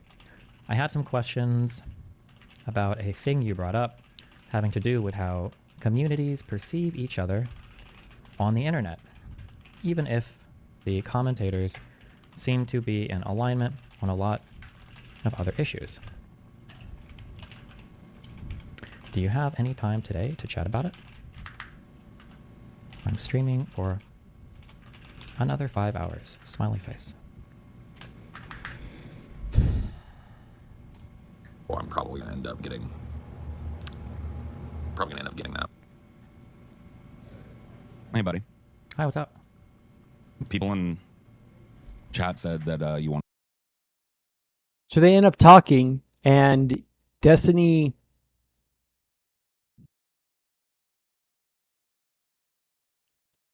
trying to get him to see that why would Finkelstein, is there, like, he's constantly asking him the question. I'm like, and Paul's ego's so constantly avoiding the question.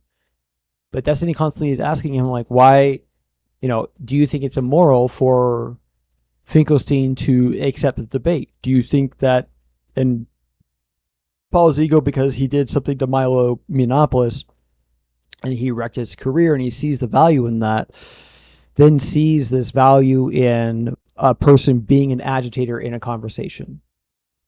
And he doesn't, I think Destiny's able to see the harm. Paul's ego is not able to. And as Destiny is consistently pressing him on him, you can actually see like Paul's ego get so perturbed in the many debate, times. one of the things that Lex left in was as soon as we were on break and we stood up to do something, either I was talking to him or he was talking to me, but he used my name precisely correctly. And me and Benny and Lex all laughed because, like, you do know my name.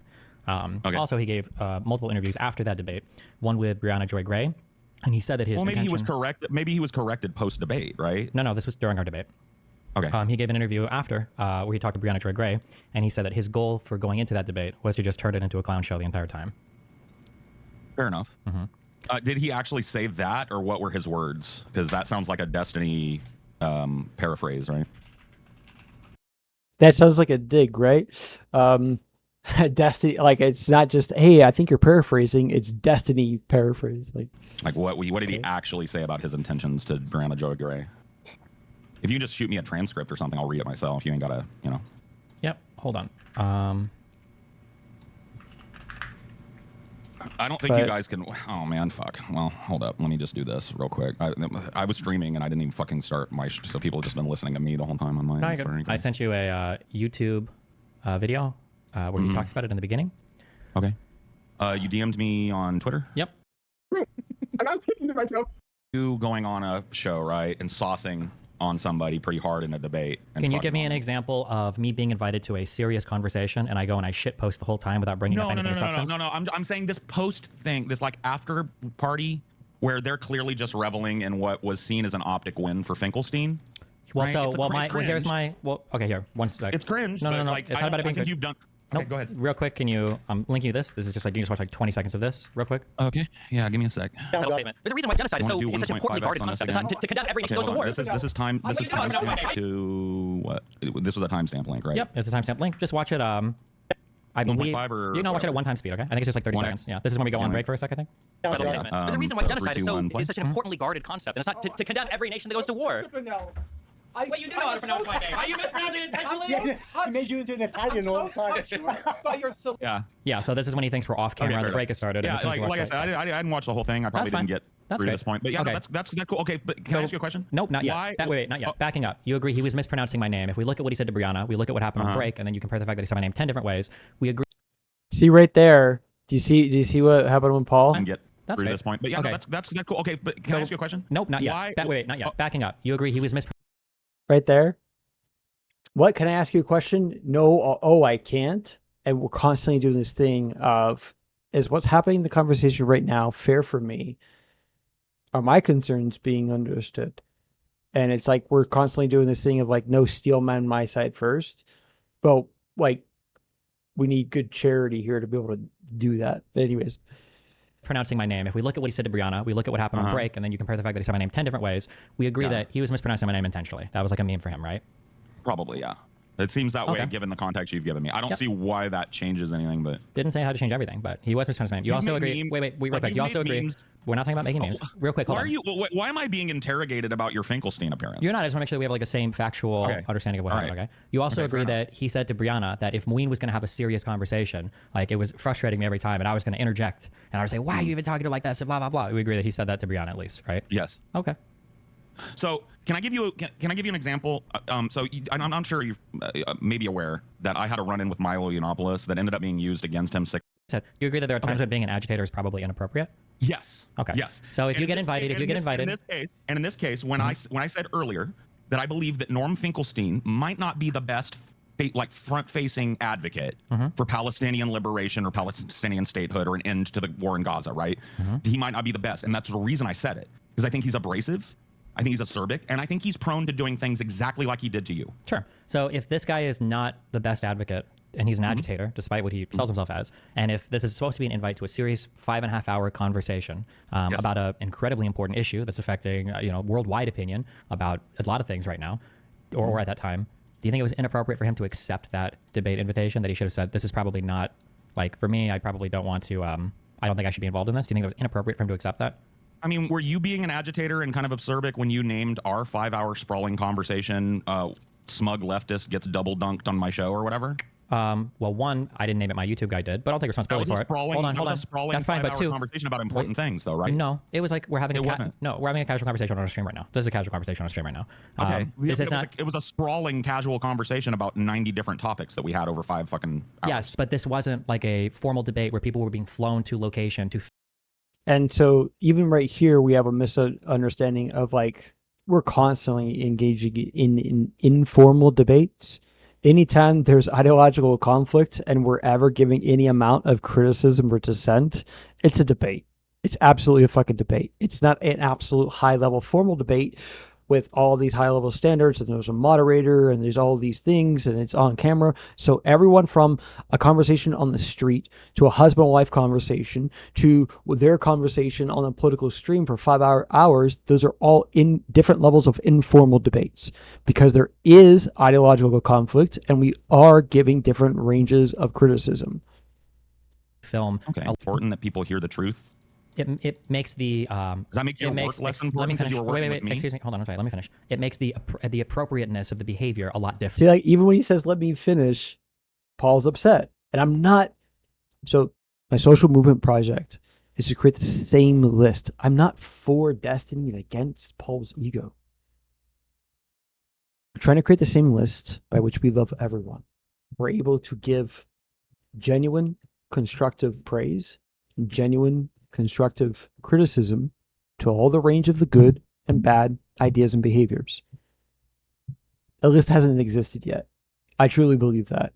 Maybe it has in the past, or somebody's created it to some degree, and I think we're all working on that, but the complete list is either never been created and it's never disseminated itself to the common sense of the average person. So when we're all judging each other on the standard by which somebody wins a debate, we can even see here Paul's ego. Like, why didn't it hit him? Why doesn't he know to make sure that it should be the person who's formulating the best argument because of X, Y, and Z, and I'm using that to measure it, and that's why he won over Destiny in this debate, and not some stupid level clown show thing of just constant character assassination and trying to gum up the system of never actually trying to be with good faith motivations to figure shit out together. And he's like, like Paul's ego's face is like, but we've all done that. Oh my gosh. Like you're looking at the person like a third head, like what? different. If somebody's invited to like a casual stream to like chat and chill with somebody, I expect swear words, I expect raunchy humor, jokes, or people getting up, going to the bathroom, whatever. If somebody's invited to a college to debate in front of students, or to a formal sit-down event, or to a studio somewhere, the standard of behavior is going to be wildly different in these settings, right? I agree. I agree. Yeah, Okay. yeah. You're So not then, wrong about that. recentering, do you think that it was inappropriate for Finkelstein to accept the invite for that debate? That he should have said, I'm sorry, I don't think I have the demeanor or the disposition to do this conversation, so I'm going to pass on this, and I'm going to allow this incredibly important topic in a formal manner to be discussed by somebody that's more equipped to have the conversation. Did Finkelstein organize the debate? Like, even right there, he didn't. That's a good question. I think he should ask it, but I think he's already has enough information to be able to answer it. Like, yeah, no, it's actually morally wrong, and then he can ask. He can answer Destiny's question, but he's avoiding the question. And he's taking it some other places. Again, these things are to be said. But like there's an order of operations thing of like, why can't you answer the person's question directly? But maybe you do need to ask questions to better understand it. And maybe that's what he's doing, but it doesn't feel like that's what he's doing. No, but he accepted the invite.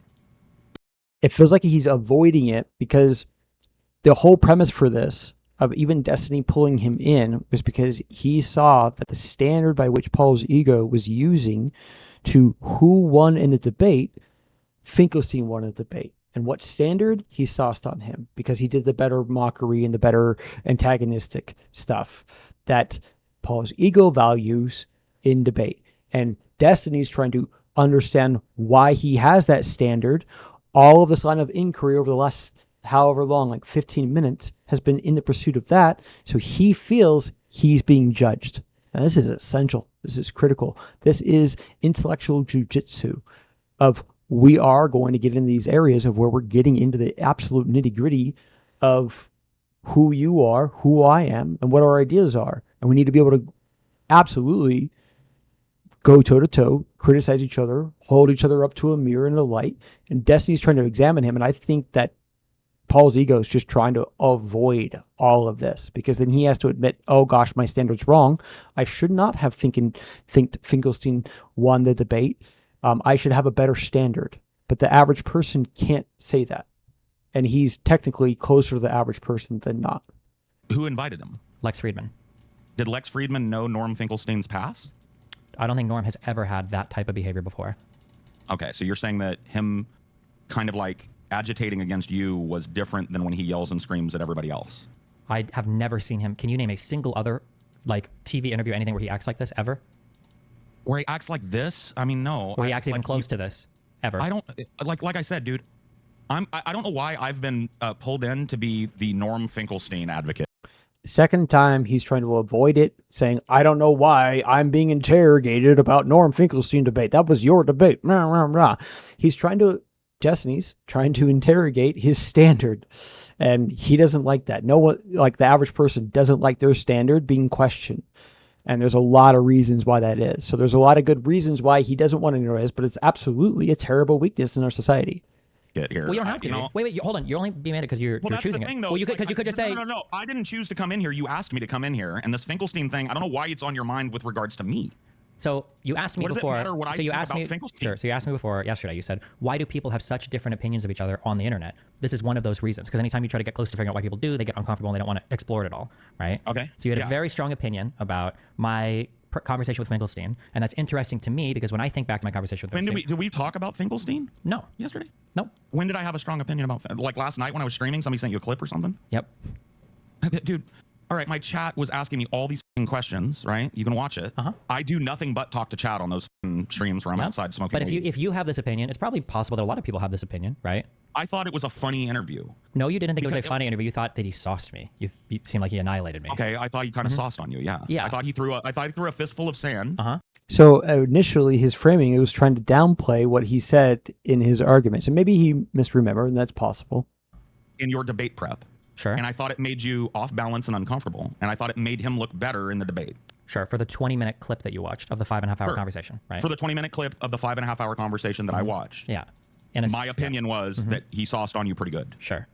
And so, just like the opinions of a lot of your fans on the clip that you posted of me saying I've read all theory and you asking me if I've read this and that, they think that makes me a retard, right? Yeah, but there's a difference, right? One is on substance. Is there? Yes. One is on substance, and the other is just like somebody calling somebody names like you're in second grade, right?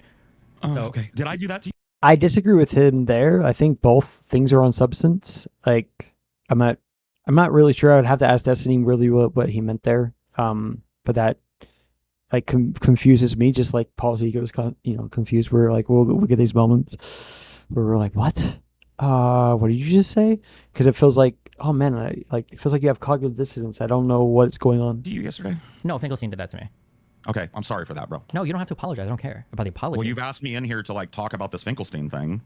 Like Well, I said, I- if what somebody I'm- asked hold me on, about wait, the wait. Finkelstein debate, and I said, yeah, I feel like you got sauced The on question that is debate or whatever. the question is just I'm curious why people come to the conclusions they do about a particular thing. In my opinion, any fair watching of that conversation would mean that Finkelstein would look like a joke or like a child. Like Does the story I tell you about how I acted as an agitator against Milo Yiannopoulos and it got him to reveal his position a little more candidly, and that ended up ruining his career? Does that give you an idea of why I might value a figure like Finkelstein as an agitator and you might not? if you want to do that, that's fine. But I would Thank you. argue I that will, man. that's fine. But the problem is you're lying to yourself and your audience and me when you say that, because I don't think that you view Finkelstein as just being an So wait, agitator. And Finkelstein you doesn't mind sell reading me himself. now? Hold So he just gave a judgment, and you saw how he reacted. And this is the thing that we're constantly doing. Of what we are judging each other. We need to judge each other, and we need to tell each other if we're ever being hypocritical or we're lying or whatever it is. Like, but when we say these things, like, we have to see that it's used as a way to kick people the fuck. Do two huge things: kick people out of your in group. You shouldn't be here, so it's ostracization. And then the other thing is do you have a right to have a seat at the table? Are you allowed to have an opinion or a justified belief? Are you allowed to speak? Do I think, as a thought leader, whoever I am, or Destiny, like trying to say it from his position, like when we're saying these things, it's like, should anyone listen to you? And I've actually heard many different times Destiny saying, like on different topics, conservatives have no right to have a seat at the table. And we're constantly doing these things. I call it a credibility diminishing rhetorical device. And I think that this is this thing that people are looking at as like microaggressions or what's happening in conversations. Because it's anytime, like even just trying to say, oh, you're being emotional, you're trying to downplay the person, you're not going to take them seriously. And it's all about whether or not the person's concerns, their criticisms, what they think, what they say, what they're expressing is taken seriously. And if it's not taken seriously, again, it's enraging their elephant. It's their lack of consideration variable. And yeah, anyways.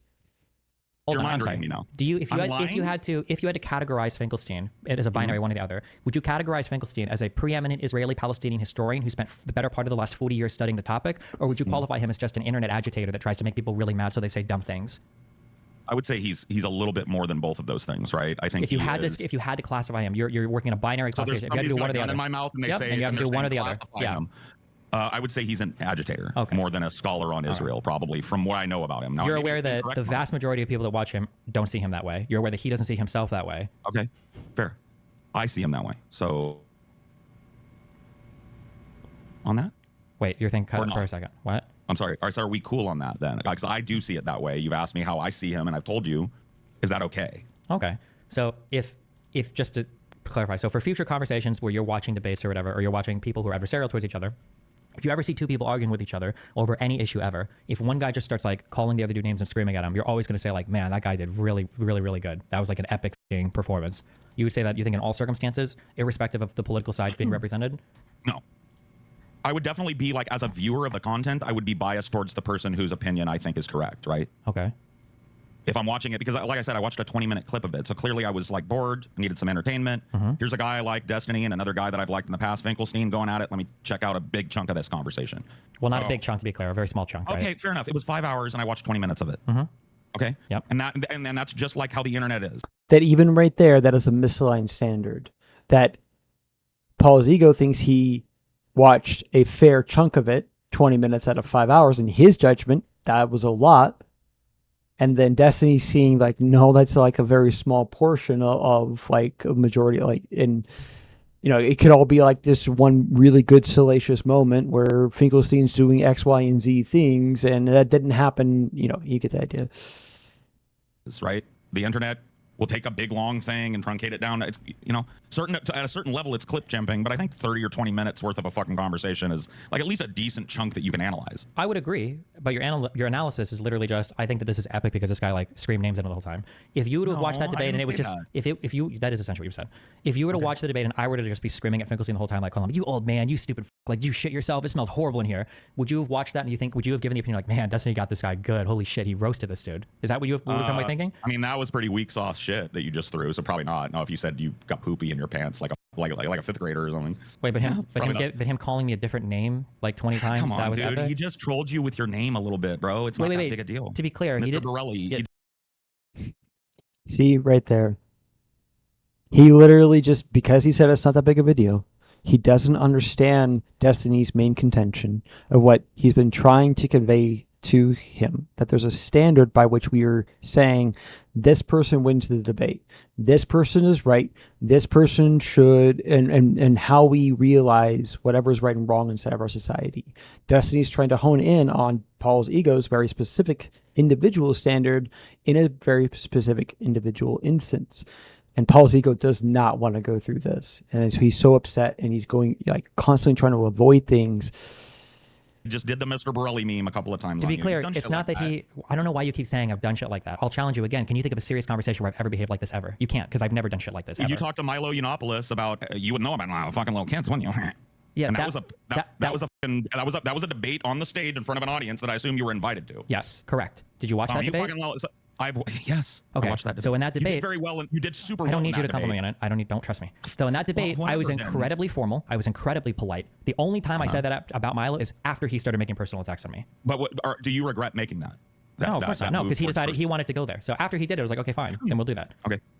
But I would never. Even seeing right there that as soon as one person says, okay, yeah, we're in the shit and we're going to do this standard of just slinging mud at one another, the other person has to follow suit. And again, this is the weakness in the crowd. If enough people in their common sense have a higher standard and we're measuring that, we can stop that. And so when everyone was like, no, it's just common sense, and like they would actually look like a fool. And I'm like, nope, we're in clown world and everyone's actually really valuing high level mockery and memery as the standard by which they think they're leader. 2016 election, Donald Trump, really, really good example. He ran. So the topic is whether or not the nuclear weapons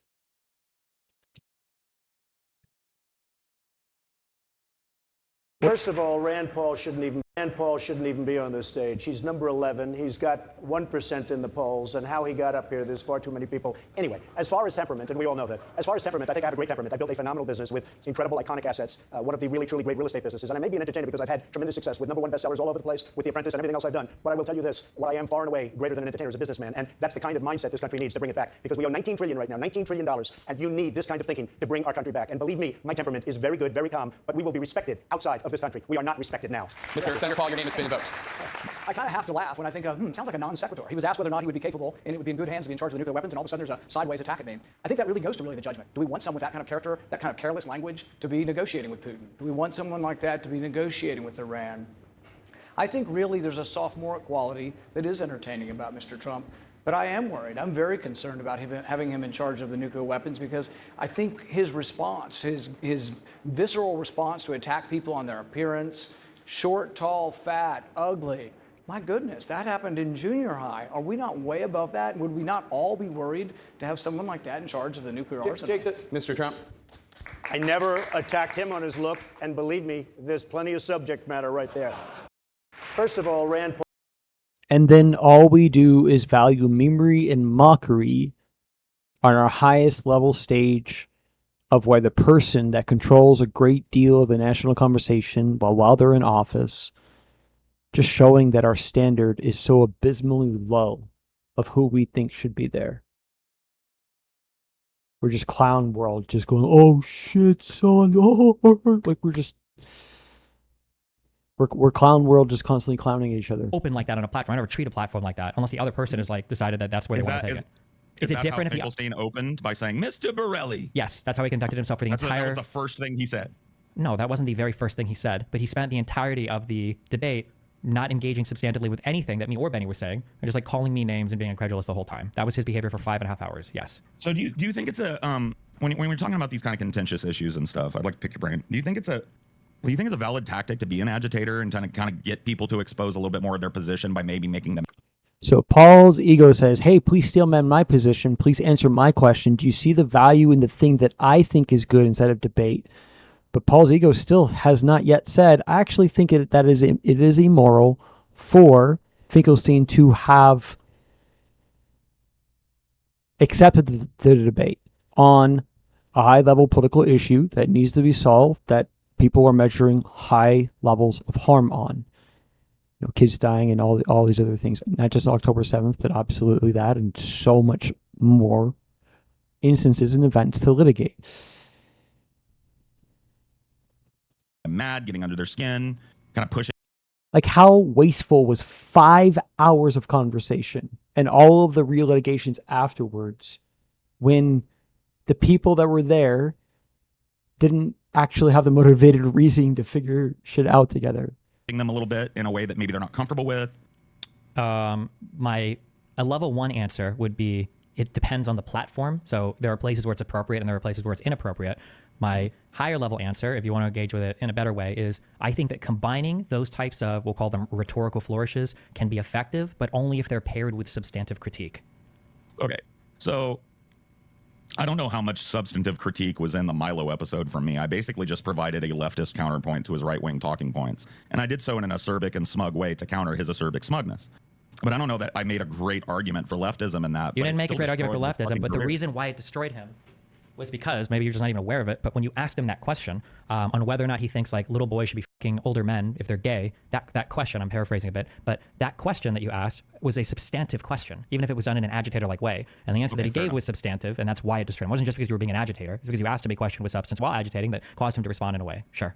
Do you think that Norman Finkelstein, over the course of that 5-hour conversation, asked you a substantive question one time? No, I don't think he had a good substantive disagreement with either of us at a single point in that entire 5.5 hour conversation. Here's what I'll do, Stephen. I will watch the whole 5-hour conversation, and then we can come back to this if you want, and I'll tell you how I feel about it in toto.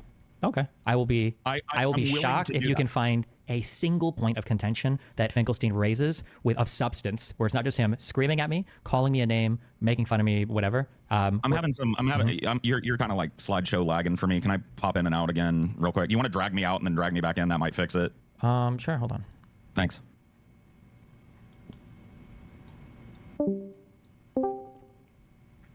Okay, that usually fucking resets it. I'm sorry.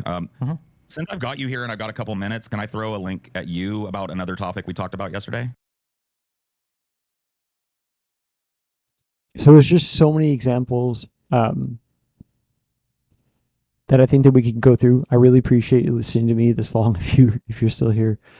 I'm all in this to help figure out where we can come together and solve it. Thank you for your time.